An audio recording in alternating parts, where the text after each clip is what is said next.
Love triangle reading. So, para to sa mga um, alam na may iba, other person involved sa relationship ninyo. Kilala or alam.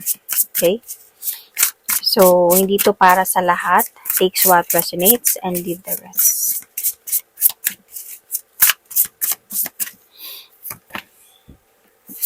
I will mention zodiac sign if may makikita ako. But any sign can do, okay? So, yung nararamdaman ng person mo sa'yo, actually, well, gusto niya pa rin talaga na magpatuloy sa'yo. Parang gagawa pa din siya, kumbaga, either gagawin pa din siya ng action, nagpaplano pa din siya na gumawa ng action para ayusin yung sa inyo or magpatuloy pa din sa'yo. He still like you daw. Alam niya, confident naman siya sa sarili niya na gusto ka pa din niya. Kumbaga, hindi nawala yung pagmamahal niya sa'yo or attraction niya para sa'yo. So, as a point lang na nagkaroon talaga kayo ng person na to ng hindi pagkakaunawaan. Isa na din dito is nagalit ka. Dahil, of course, siguro nalaman mo nga na may kalart ka, may iba yung person mo. So, parang feeling mo nga dito siguro na ginagago ka lang, pinaikot-ikot ka lang, pinapaniwala ka sa mga bagay-bagay. So, pero yung person mo, alam niya, may confident pa din siya na ikaw pa din yung pipiliin niya, ikaw pa din yung babalikan niya, something, mga ganong mga bagay. Mahal ka pa din talaga ng person mo. So, naging challenging lang talaga to para sa kanya dahil sa nagalit ka at I think you're pushing this person away because nga sa nalaman mo. So, dito naman sa other person na na-involve dito, this is really the third party. So, siya yung third party. So, siguro nadala lang to sa mga kaibigan, co-workers, kakilala. Nakilala niya lang somewhere and nagkaroon sila ng something nitong person na to. Because I can see here na nagkaroon sila ng communication and parang, may something na nangyari talaga sa kanila. Because there's a possibility na hindi to para sa lahat, okay? But, could be merong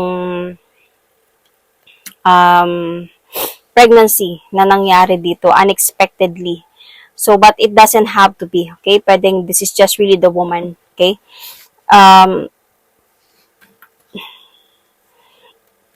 Actually, itong person mo is na-juggled siya. So, during the time pa to, nung kayo pa, like, of course, pinagsabay kayo, dalawa kaya nga love triangle to.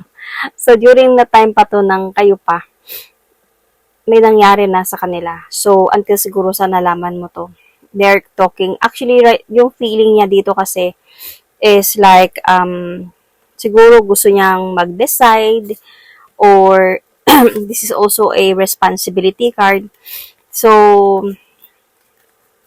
gusto niya talaga mag-decide na ayusin yung sa inyo. Yung sa inyo. Gusto niyang kausapin to, kaya lang parang hindi pa siya sure sa mga decision na gagawin niya dito.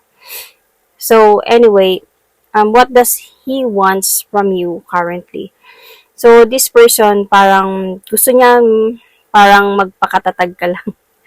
And ayusin at ayusin niya din ng lahat ng to. So, parang he knows na he cheated on you. Alam niya yon and responsibility niya yon at ayusin niya to. Kumbaga, aayusin niya yung mga dapat ayusin talaga dahil alam niya yung pagkakamali niya. Nakita ko kasi parang nagtatalo na kayong dalawa and parang as a point na one of you might be have surrendered the fight. Might be ikaw. You have surrendered the fight na and just wanted to walk away. Kaya you are pushing this person away from you. Siguro ikaw yung tao na ayaw mo ng gulo, ayaw mo ng masyadong issue, and parang gusto mo man ipaglaban to, pero parang kung yan yung gusto mo, bahala ka sa buhay mo, parang ganyan. But of course, may pain yun. Hindi madali yun sa'yo natanggapin. Pero ikaw yung kasi yung tao na ayaw mong malaman or ayaw mong ilahad sa iba na ito yung mga nangyayari sa buhay mo. So, etong person na to, what does he wants from you is yung parang, he wants na siguro mag-stay ka lang, nandyan ka lang, ayusin ko ang lahat nanto kasi gusto niya pa din na bumalik sa'yo or ayusin yung sa inyo. So, parang, ayusin niya din yung mga nawasak or winasak niya sa relationship ninyo. So, dito sa person na to, at ayun na nga, di ba, as I show you earlier about this pregnancy card or, possible. Kasi dito sa ano din kasi, sa part ng girl is ito na ngayon. This is a mother figure, wife figure, parang ganun. So, what does he wants from the other person currently? Let's see.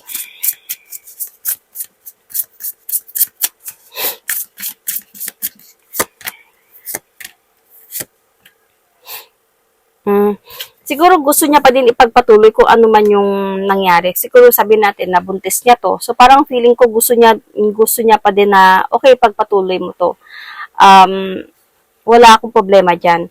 Siguro asak sa kanya lang dito is siguro parang sustentuhin niya lang din. Hindi niya pababayaan. Pero feeling ko ang gusto nung isa talaga is yung magsama talaga sila.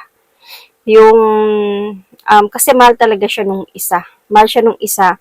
Gusto niya magkaroon talaga sa kanila dalawa ng commitment. Parang ganyan, ito nangyari na to, gusto niya talaga ng commitment. Or other than that, kung hindi man, mag-move on na lang. So, dito sa point na to, itong person mo, hindi niya tuloy alam kung sino yung pipiliin niya. Kasi dito din sa isa, from the third party, from just someone na unexpectedly nakilala niya and naging, until something happened to them, dumating sa point na nahulog din talaga siya dito, sa person na to. Nahulog siya dito. Kaya, hindi niya alam ngayon kung sino yung pipiliin niya between the two of you. Kasi dito sa inyo kasi, ayaw niya din na bitawan ka. Parang gusto niya din na ayusin to. Kasi ayaw niya din na mawala ka. So, the next 3 months hold for the both of you is possible na since dito nga sa point na you cut off the connection na meron kayo, nagalit ka, hindi mo siya kinausap, ang nakikita ko kasi dito na mamimiss ka ng person na to. Mamimiss ka nito and let's clarify.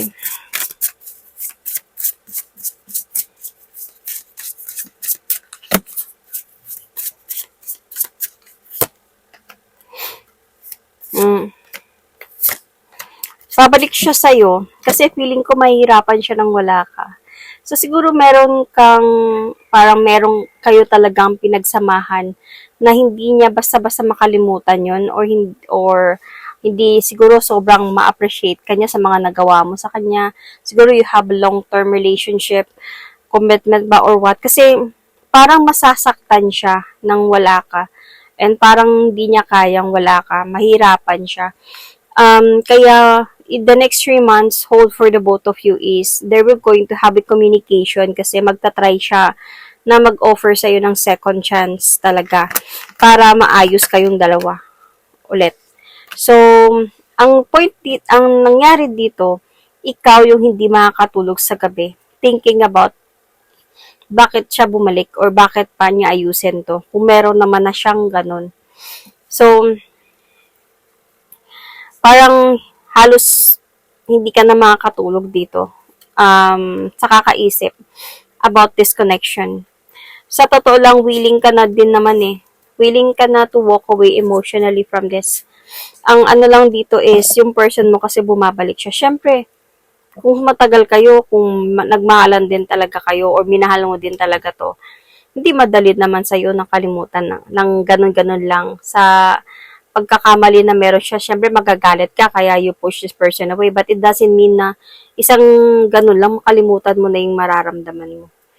So, the next 3 months hold for the both of them and this person. Let's see.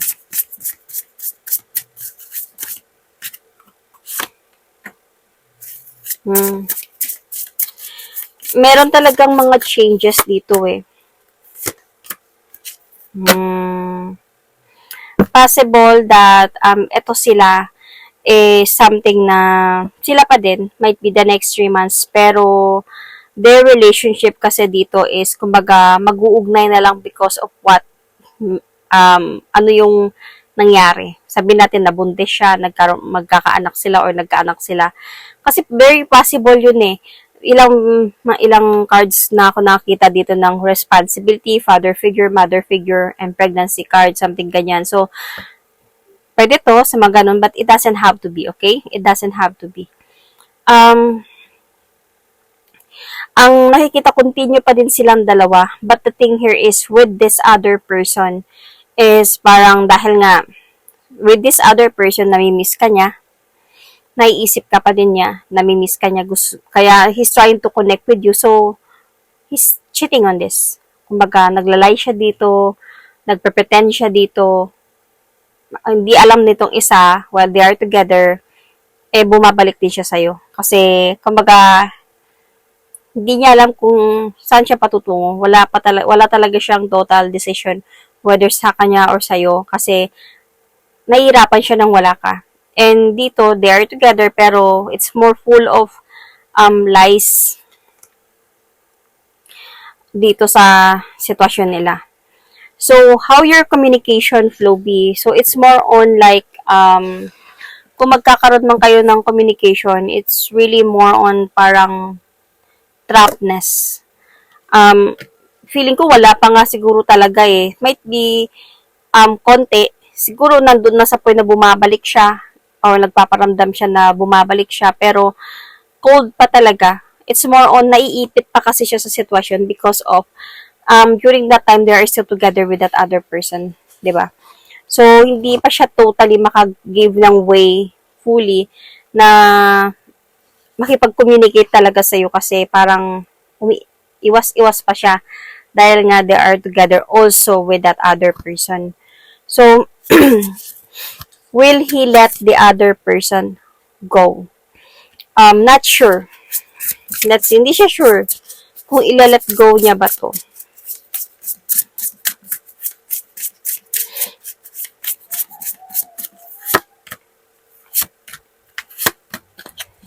Pero feeling ko kasi dito, itong person na to, itong other person na to, makakaramdam din to eh. Makakaramdam siya siguro ng pagbabago din sa person niya, na makakapag-isip din tong person na to na baka merong bumabalik ba sa'yo or something ganyan. So, na nagdadalawang isip siya or ikaw, yung person mo, yan.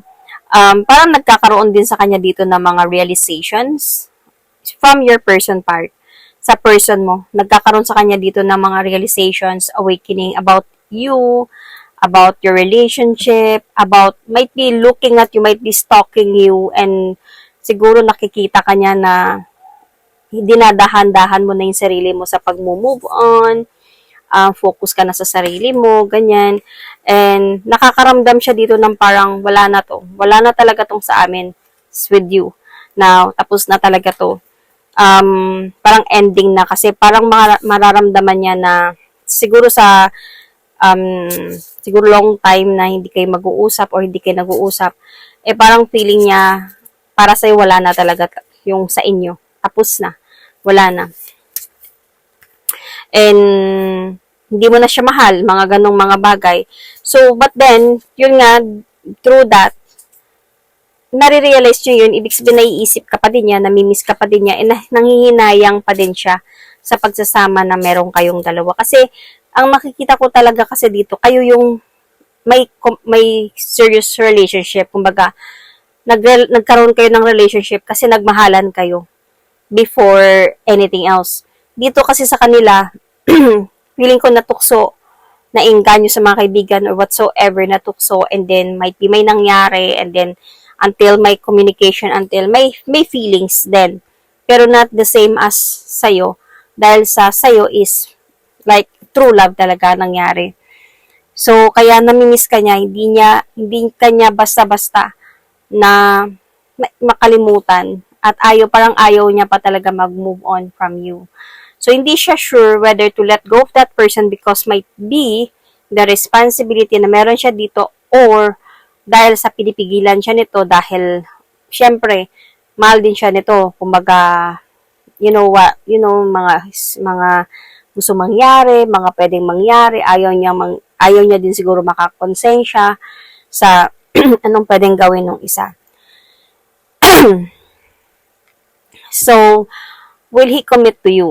Babalik talaga siya sa'yo. Kasi parang para sa kanya, hindi kanya matiis talaga, whether ano pa man yan. Lalo na pag nakikita kanyang nagtatagumpay sa buhay, or nagmo-move on, or sabihin natin na nakakasama mo yung mga kaibigan mo, gumaganda, nagbo-blooming, whatsoever. Hindi niya kaya yun. Kaya there's a possibility babalik talaga siya sa'yo. Mag-o-offer talaga siya sa'yo ng love. And may possibility pa nga, baka tatanggapin mo para siya ulit. Tignan natin.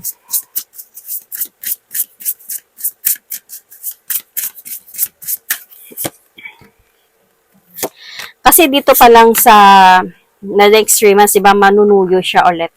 So, siguro ipapakita niya talaga sa'yo dito na willing siya talaga na to prove this, yung pagbabalik niya na aayusin niya na talaga. And see, mag-o-offer talaga siya sa'yo ng pagmamahal. And parang gusto niya talaga na magkaayos kayong dalawa. Parang even to offer you that victory in life. Kasi sa totoo lang, to compare kung sino talaga yung mahal niya sa inyo, ikaw yung mahal niya talaga. Sino lang, yun na nga sabi ko, hindi niya maiwan-iwan to sa konsensya na baka, dahil siguro may magkakaanak, o nagkaanak, or dahil siguro sa mga, ano man sinasabi ng babae, sa kasalanan niya din naman kasi, na pumasok siya sa ganitong sitwasyon. So, kung sakali man, iiwan niya na lang to, ano mangyari do? Sakali man, no? Mag-iisip to ng kung ano-ano. So, hindi niya basta-basta maiwan to. Lalo na talaga when meron talaga, nagkaanak talaga silang dalawa. Kasi, yun din yung pwedeng possible talaga. Bakit na nandyan siya. So, their outcome could be matutuldukan din yung sa kanila.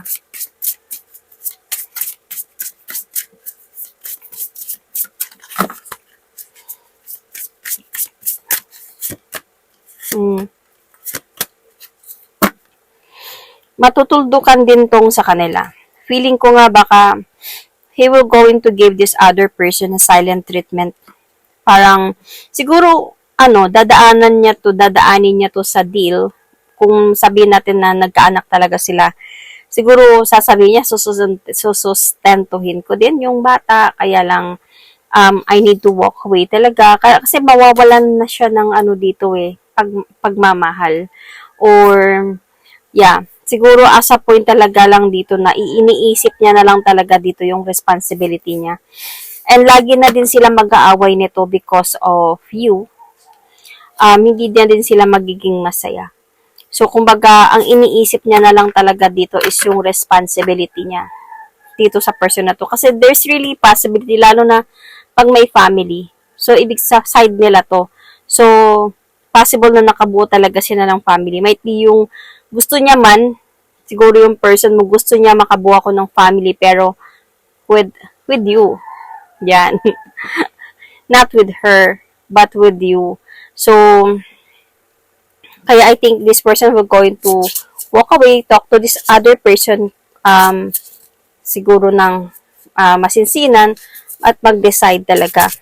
But then, yung magiging ninyo dito, yung magiging outcome ninyo dito, sabi ko nga dito, di ba, babalik siya, there is a possibility na magpapahiwatig ka na may chance na tatanggapin siya ulit. Or sabi natin na magpapahiwatig dito na possible na pwedeng magkakabalikan kayo ulit. Pero, syempre may mga pwedeng mangyari na malalaman mo pa din talaga yung about sa kanila. paano mo man malaman to possible kasi nakikita ko kasi sa outcome ninyong dalawa, you will not going to accept the offer anymore because of you will going to think about his responsibility with that other person. So, this is a father figure and this is the offer na hindi mo tatanggapin. Siguro dahil nga iisipin mo na doon ka na lang, ayusin nyo na lang yung sa inyo, pagpatuloy nyo na lang yun.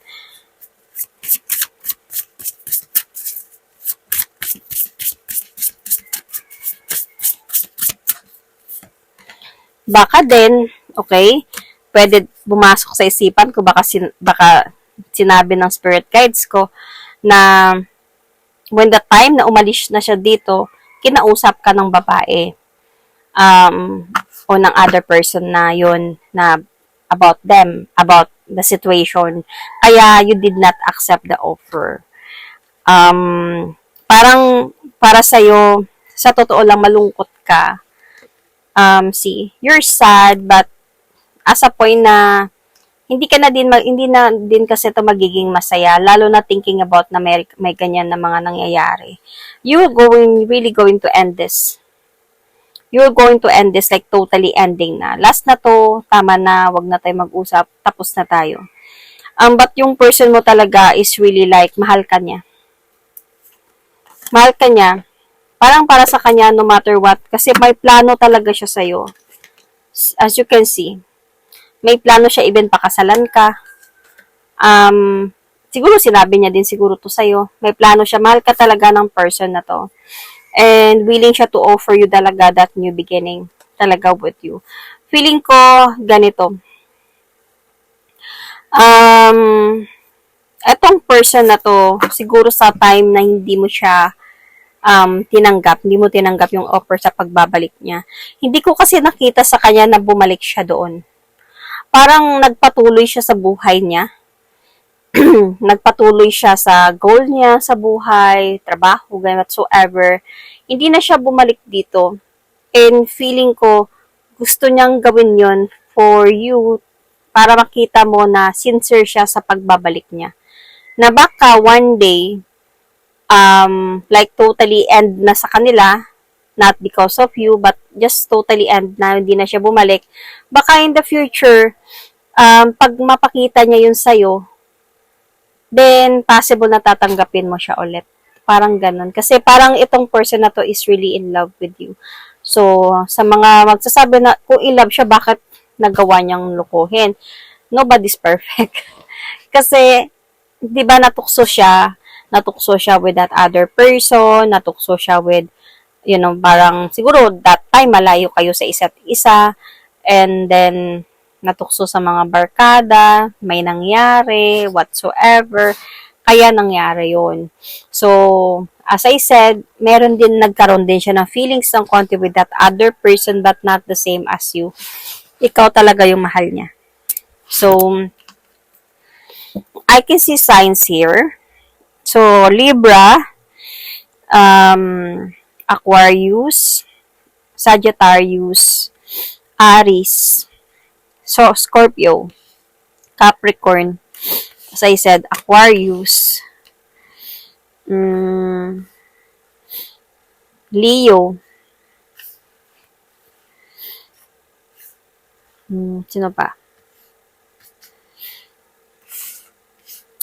Cancer,